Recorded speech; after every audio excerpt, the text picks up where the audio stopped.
দাদা, আমি তোমার ভিডিও প্রায় রোজই শুনি। খুব ভালো লাগে তোমার গলায় সেই ভূতের গল্পগুলো শুনতে। তাই আমি আমার মালিকের একটা ঘটনা তোমাকে আমি লিখে পাঠাচ্ছি, পারলে প্লিজ সবাইকে শুনিও। আমার মালিক সরকারি চাকরি করতেন, আর আমি তাদের বাড়িতেই কেয়ারটেকারের কাজ করতাম।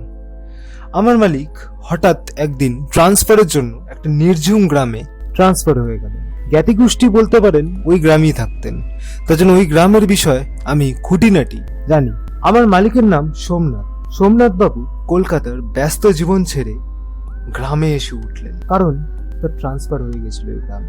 গ্রামের নাম নিশিপুর, একটা পুরনো নির্জন জায়গা, যেখানে রাত নামলেই যেন কিসের একটা অজানা ভয় বাতাসে মিশে থাকে। একদিন রাতে যখন সব নির্ঝুম হয়ে চুপচাপ হয়ে গেছিল, তখন হঠাৎ করে দূর থেকে ভেসে এলো একটা অদ্ভুত মেয়ালি ডাক। ওগো, কে আছো? সোমনাথ বাবুর গায়ে কাটা দিয়ে উঠলেন। বাড়ি পুরনো কেয়ারটেকার বলেছিল ওই গ্রামে রাতে কেউ বের হয় না, কিন্তু তিনি ওসব বিশ্বাস করতেন, কুসংস্কার বলে উড়িয়ে দিত। তাই জানালা খুলে বাইরে তাকালেন। জানালা খুলতেই দেখলেন কুয়াশার ভেতর থেকে একটা সাদা শাড়ি পরা মেয়ে ধীরে ধীরে এগিয়ে আসছে।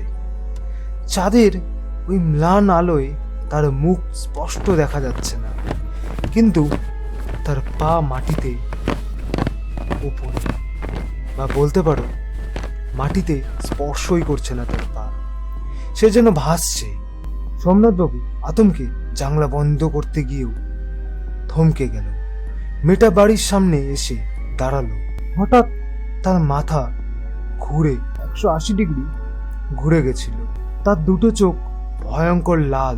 সকাল হলে সোমনাথবাবু কেয়ারটেকারের কাছে গেলেন। তার বৃদ্ধ মুখ শুকনো করে বললেন, আপনি কি নিশির ডাক শুনেছেন? সোমনাথবাবু বিস্মিত হয়ে বললেন, নিশি?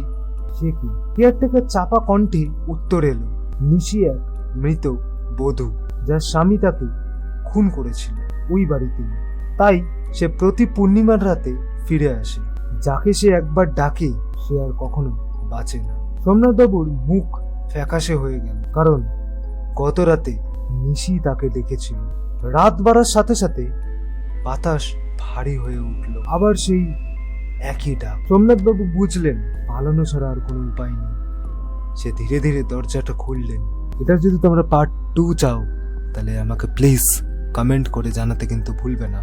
যদি গল্প আমাকে পাঠাতে চাও, আমার ইনস্টাগ্রাম আইডি প্লাস আমার ফেসবুক আইডি, ফেসবুক পেজ, যেখানে ইচ্ছা গল্প তুমি আমাকে লিখে পাঠাতে পারো। আজকের জন্য এটুকুই থাক। দেখা হচ্ছে নেক্সট ভিডিওতে নতুন কোনো গল্পের সাথে। ততক্ষণের জন্য টাটা।